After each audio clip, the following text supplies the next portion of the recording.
The central government announced last Friday the implementation of the four labor codes, almost 6 years after the parliament cleared them.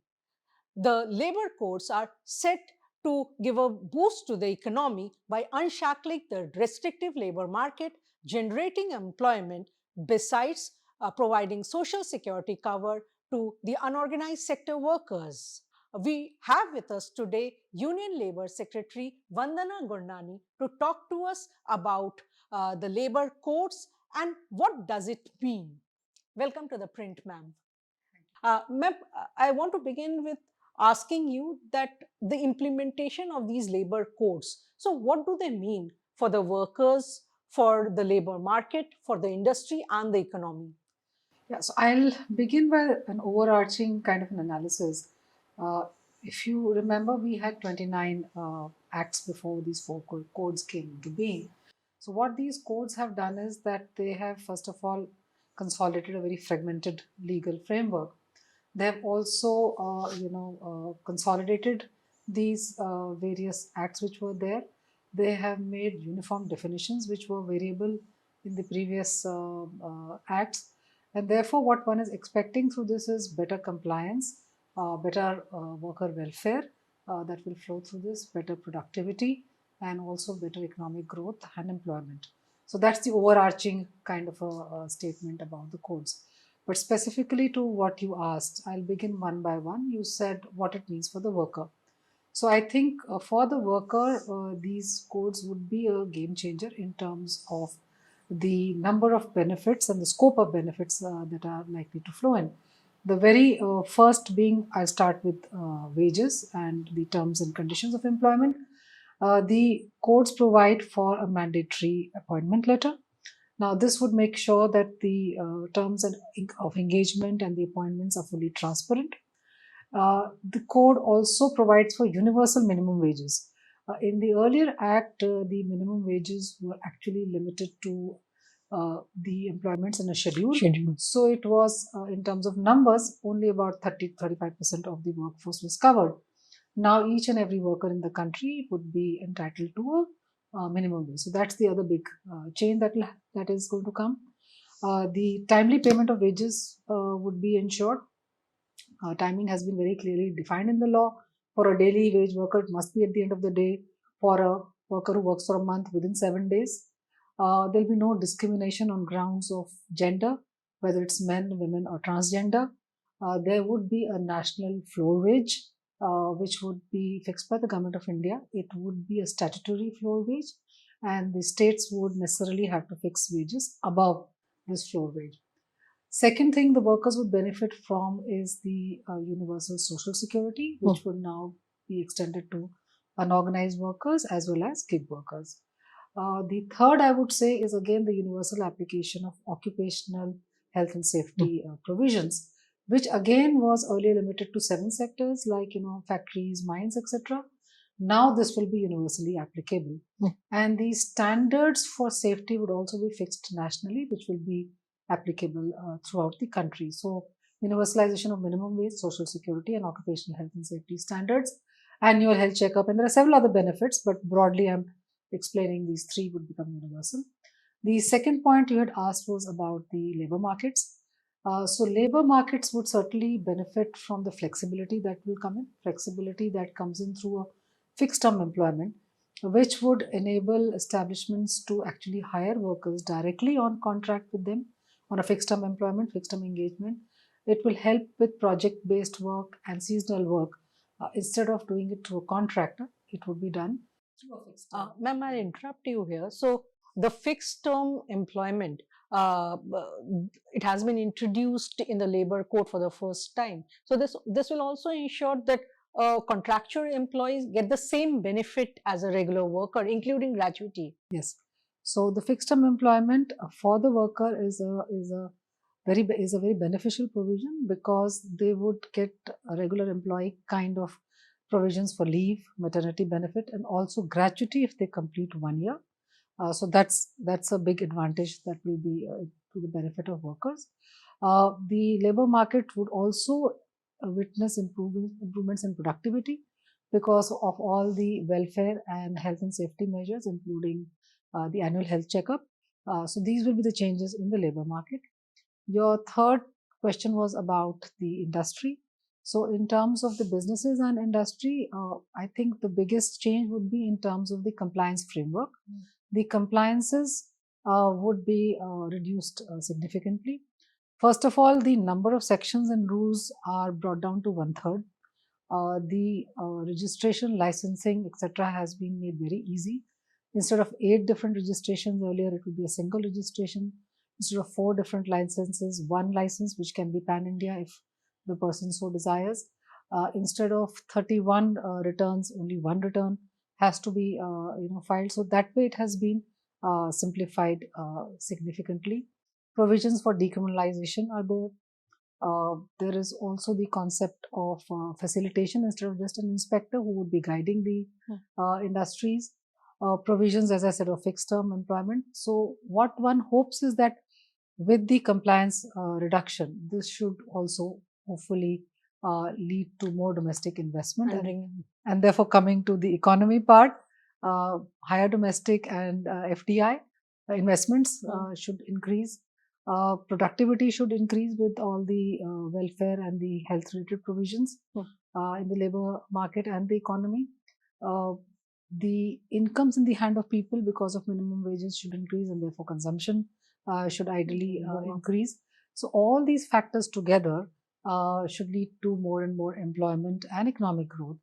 And as our labor standard and compliances become, especially on the welfare side and on the social security side, become more in sync with the developed countries' frameworks, even the exports should increase. So, overall, one can hope to see better employment and economic growth through these codes. Ma'am, even as the center has gone ahead and notified the labor code rules, there's still not much clarity about how states are going about the whole thing.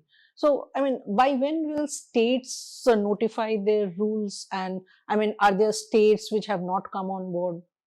So, as far as the center is concerned, we have the rules were already pre-published and public opinion taken, but since there is a legal requirement to pre-publish the rules again after the codes are made effective, we will be pre-publishing them again, getting comments and finalizing this, which we hope to finish this entire process in the course of about 2.5 to 3 months. As far as the states are concerned, majority of the states have prepared the rules and also pre-published them. And we are in constant discussion with the states. We have in fact had regional workshops with them in the past to make sure that their rules, the pre-published rules, are in sync with the overall letter and spirit of the codes. So they would also be taking a similar process in terms of notifying their rules. Ma'am, it's also for the first time that the labor codes have brought the gig and platform workers under its ambit. So, what kind of benefits would gig workers and platform workers get, and by when? So, as far as the gig and platform workers are concerned, I think the codes for the first time have defined what a gig worker is. And this, I would say, that's why the codes are fit for purpose. They are in sync with dynamic economy with different, kind of working arrangements and what is happening in the world of work. The gig workers would also be entitled to social security, for which a social security fund would be set up and a social security board would be set up, which would be a tripartite mechanism with representation from the gig workers themselves, from government representation, and also the aggregators or the employers in the companies. The benefits that they can get are in terms of life and disability cover, accident insurance, health and maternity benefits, as well as long-term old age protection by way of pension. So these schemes would be formulated for them. The aggregators, as per the code, are required to give 1 to 2% of their turnover, subject to 5% of the payout to the workers into this fund from which all these benefits would flow. And the benefits would actually be given through Aadhaar linked bank accounts of the gig and platform workers. They would need to register on the eShram portal, and that's how the benefits would flow. There would also be a national helpline facilitation for this purpose. So that is how the benefits. Ma'am, you have had a number of meetings with the aggregators. So, What is the general feedback that you got? I mean, are they on board with most of the recommendations that are there in the labor code? Yeah, so the discussions that we've had, the aggregators were in fact really looking forward to a national law and a national framework, because as you would appreciate that whether it is the aggregators or the gig workers, they work across states. Yes. And in the absence of a national law and a national governance mechanism, if there are different laws in the states, then it makes it challenging for both the aggregators to run these kind of schemes, as well as for the gig and platform workers who are mobile, who move across states and would require portability of these benefits that we just spoke about, even if they go from one state to the other. Their social security benefits, their insurance benefits, their pension benefits should be portable. And that is possible if there is a national framework. A for the same. uniform Uniform law national across the country. Yes. Ma'am, besides the gig and platform workers, other organized sector workers also benefit from the codes in different ways. If you can elaborate for our viewers some of the benefits that the unorganized sector workers can look forward to now. So you very rightly said that the codes provide for actually universal social security. So for unorganized workers also, there is a provision for setting up of a board, a separate board which will oversee the kind of schemes for them, setting up of a fund which would get contributions from the employers, from the unorganized workers, from CSR, even the fees and penalties which would be collected as part of the compliance mechanisms that would go into this fund. The state and the central governments can contribute. So again, they would be entitled to pension, life and disability cover, and those kind of social protections. And it would operate through a registration on e-shram, and there would be facilitation, national helpline and facilitation. It would be of big help to the migrant workers. Yes, certainly, because again, portability of benefits is important for the migrant workers. Ma'am, the code also mandates minimum wages for employees. So the wage code mandates that floor level minimum wages should be provided. But floor level minimum wages was last revised in 2017. So, I mean, are the new wage round the corner now that the labor codes have been implemented? So the floor wage actually would be settled through a committee. They would be examining what all components go into a minimum living standard, which is required for a floor wage. It would have the requisite experts that will deliberate on this and provide a national floor wage. The difference from the past is that this floor wage is now statutory and has to be followed by all the states. The minimum wages that they fix within their geographies will have to be certainly, definitely more than the floor wage. Right. Ma'am, the code on wages also mandates that deduction by employers cannot exceed 50% of the wages. So there's a section of employee who feel that this would mean that the provident fund and gratuity would be based on a larger portion of their pay, in a way reducing their take-home salary. So I mean, how do you see it? So it's actually not deductions. I would like to clarify that. What has changed is that the definition of wage is such that wage includes typically the basic wage plus the DNS allowance. If the overall allowances, there are several allowances that are given to employees, whether it is house rent, transport, and other allowances. If these allowances together exceed 50% of the total take home, then the excess over 50% will get added to the basic wage or to the wage definition. So what it essentially means is that the gratuity, which is based on the basic wage, it is calculated based on the basic wage, the gratuity will have to be paid accordingly. In terms of maternity benefit also, because that is linked to the basic wage, that will also increase.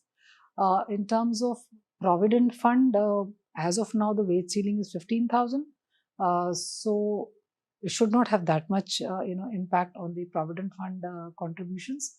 But I think what one has to see is that it will lead to larger and greater long-term social security for the workers through this revised definition. Post retirement, the benefits are going to be there long term. Ma'am, the labor sector experts have said that, the while welcoming the labor codes, they say that the real challenge will be enforcement of the different provisions under the labor code. They are saying that unless and until they are enforced properly, then the benefits, doesn't work out. So I think in terms of enforcement, there are a couple of aspects to it. The enforcement would require full capacity building of the labor machineries at the state and the center level. This has already been carried out. A number of training programs have been conducted for the enforcement machinery. We have a training program on IGOT on the labor codes. New rounds of this training will take place so that if people have changed, that will be there. Secondly, a lot of the compliance part rests on the digital processes. So all the registration, licenses, approvals, filing of compliances, all have to be done through the digital means. So those systems will have to be developed for that. So these are, I would say, the standards I had mentioned. Safety standards would have to be done. So while we'll be doing this in the central domain, we'll also be working with the states to make sure that this gets rolled out uniformly across the country and makes sure that the enforcement takes place. The digitization of these processes itself is going to make the enforcement easier, and that is something that should kind of assuage the apprehensions that the enforcement is going to be difficult. Ma'am, while the industry has welcomed the industrial relation codes where, companies with up to 400 workers can fire worker or shut plants without prior government approval, a section of labor unions are apprehensive that this will give undue power to companies to fire workers arbitrarily. So are their fears, apprehensions unfounded? See, I'd like to explain first of all, this word of hire and fire keeps coming again and again. Yeah. Uh, See, it's largely used in the context of fixed term employment that companies are going to hire and fire. So, fixed term employment is actually not seen as a replacement for the regular employment. It is actually seen as filling in a need for an establishment to take workers when they are needed for a seasonal kind of a requirement or for project based work. And they will be there for a specific period of time, and they also get the benefit of leave, maternity benefit, and gratuity, etc. So that's one part of it. The second part of it is what you talked about, the layoff. Now it's not 400. The threshold has been increased from 100 to 300. So what it essentially means is that earlier the establishments had to take permission from government if it had more than 100 workers. Now it is enhanced to 300. What it essentially does is, in the previous acts, there was a tendency for companies to limit their direct workers to less than 100 and to take the rest from the contractors, so that this permission etc. would not be from government to close or layoff would not be required. By enhancing this to 300, what it essentially does is that it increases the formalization. More and more workers can be on the direct rules of the company. So that's one part of it. Also, I would like to talk about this apprehension that there were provisions in the earlier acts on if somebody has to be removed from employment. There were the notice period. There was compensation that had to be given in terms of 15 days of wages and salaries for the every year of completed service to be given. All those provisions are intact. They have not changed. What has only changed is that above 300, only they have to take permission from government to lay off or close.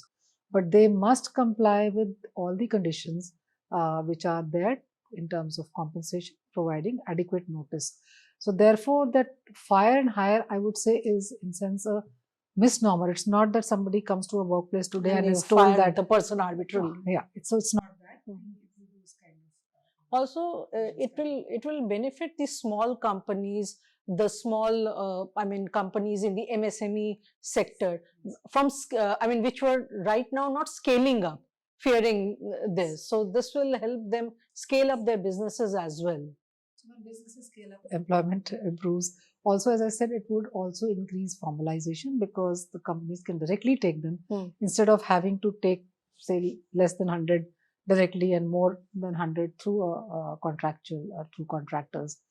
So I think probably this is something which needs to be understood a little more, that there'll be more formalization, there'll be benefits for workers which are equal to regular employees.